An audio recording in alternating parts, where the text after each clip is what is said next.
Un saluto a tutti gli amici del canale Segugi Offroad. Oggi andremo a vedere come sostituire due componenti fondamentali nella nostra Panda 169 e sto parlando del filtro antipolline e del filtro aria motore. Entrambi sono dei componenti che permettono alla nostra macchina e a noi stessi di respirare aria buona, ma iniziamo con il filtro antipolline e andiamo a vedere subito come sostituirlo.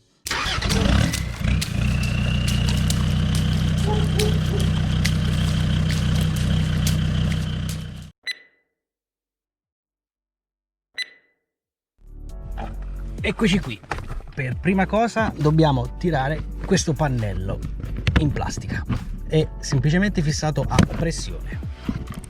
Liberiamo questo pannello e utilizziamo un normalissimo cacciavite, io preferisco questo nano, e svitiamo queste due viti. Una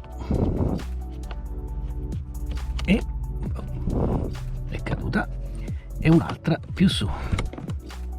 Vediamo se riesco a farvela vedere.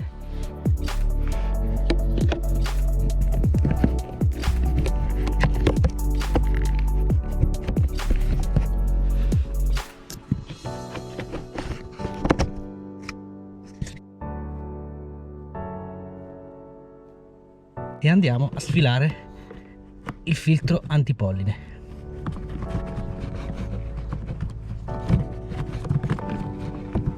Già iniziano a scendere le schifezze che sono state catturate dal filtro. Adesso risalgo così lo confrontiamo con quello che ho acquistato. Questo è il filtro che ho acquistato per circa 12-13 euro, vi lascerò il link in descrizione, ed è un filtro a carboni attivi.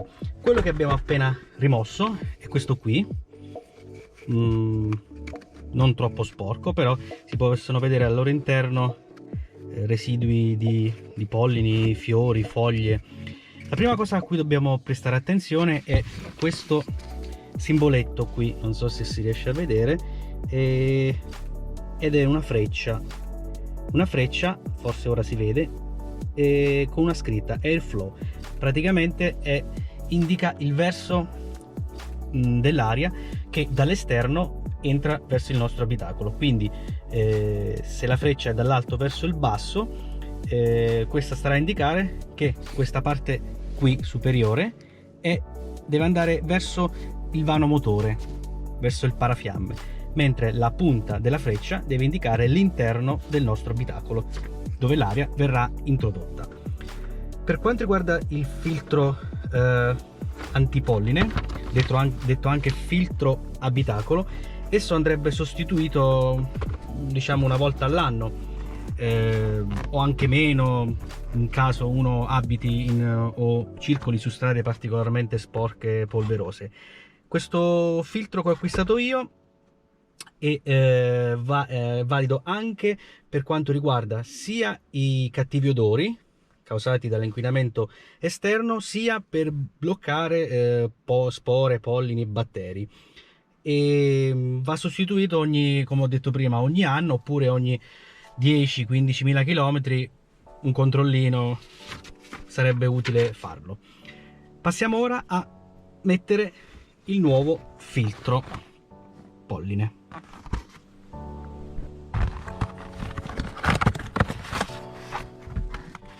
Dimenticavo di dire che all'interno della confezione troviamo sempre un manualetto che in questo caso ci illustra tramite delle foto ciò che stiamo illustrando,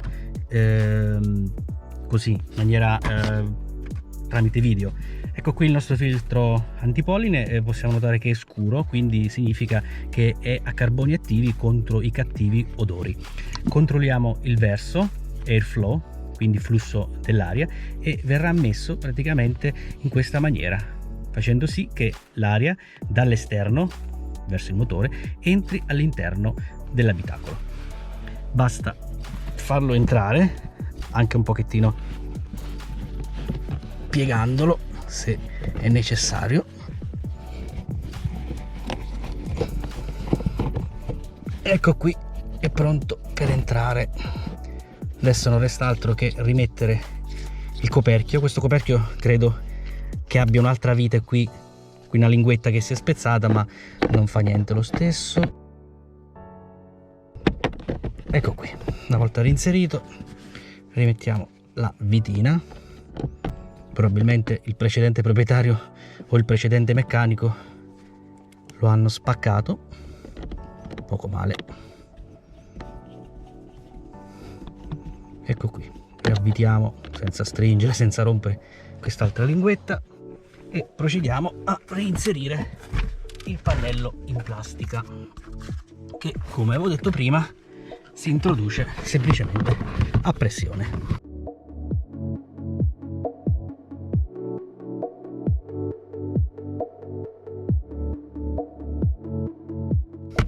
Per quanto riguarda il filtro antipolline abbiamo terminato, ora passiamo al filtro aria.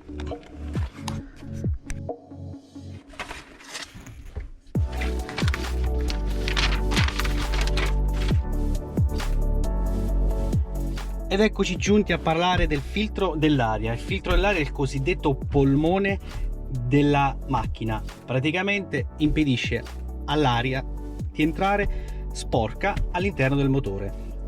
In alcuni casi può anche bloccare l'ingresso malaugurato di acqua e col tempo, diciamo, dopo 10-15 mila chilometri, io consiglio sempre ogni 15.000 km di sostituirlo, vanno depositandosi sempre più all'interno di queste pieghe. Questo è un filtro aria di carta, vanno a depositarsi delle particelle di polvere, di sporco, che altrimenti andrebbero ad essere aspirate da parte del motore. Questo è un filtro in carta economico, circa 10 euro scarsi, e diciamo è la soluzione migliore per auto dalle prestazioni, diciamo, normali, senza troppe pretese. Passiamo ora al vano motore e a sostituire il filtro dell'aria. Ed eccoci giunti nel vano motore della nostra Panda 169 per la sostituzione del filtro aria. Io nello specifico non ho comprato un nuovo filtro aria perché l'ho sostituito circa 3000 km fa e quindi è ancora in discrete condizioni. Lo spero, lo andremo ad aprire questo airbox e una soffiatina gliela possiamo dare senza problemi, in maniera tale da pulirlo ulteriormente. Per rimuovere il filtro dell'aria, per prima cosa sganciamo questa mollettina.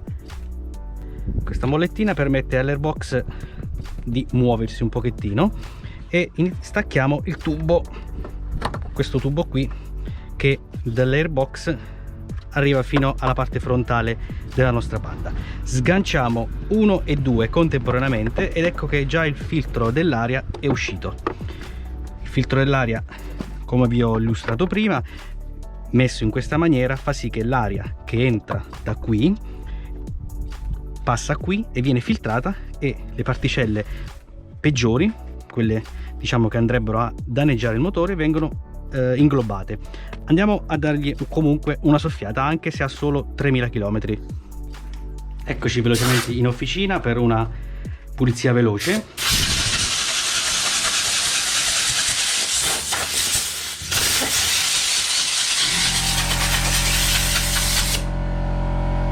Torniamo in auto. Eccoci di nuovo nel cofano motore della nostra Panda 169. Come avete visto, nonostante il filtro aria avesse solo 3000 km, era già un po' sporchettino, quindi una bella soffiata non gli ha fatto male. Voi, nel caso abbiate passato i 10-15.000 km, non soffiate ma sostituite completamente il filtro con un nuovo che, ripeto, costa circa 10 euro. Una marca vale l'altra. Rimettiamo il filtro nella sua scatola. Sarebbe buona idea dare una soffiata anche qui dentro. Rimettiamo il filtro e vi consiglio di inserire già il tubo e puntare questa parte di destra già e prendere senza richiudere il gancio, questo gancio qui. Con questo gancio così ficcate dentro questa parte della scatola e chiudete. Questo è un consiglio che vi do, perché se chiudete prima la scatola e poi tentate di avvicinare questo gancio, che vi faccio vedere ha una molla, dovete fare molta fatica per avvicinarlo a questo gancio qui attaccato sulla scatola. Quindi per oggi è tutto, un video molto veloce, la sostituzione dei due filtri, filtro antipolline e filtro aria. Se il video vi è piaciuto mettete un like, iscrivetevi al canale per rimanere aggiornati per i prossimi video. Se avete qualche richiesta specifica particolare di qualche cosa che vi interessa sulla Panda 169, scrivetelo nei commenti e cercherò, nei limiti del mio possibile, non sono un meccanico, non sono un professionista, sono un semplice hobbista, cercherò di accontentarvi. Un saluto e alla prossima.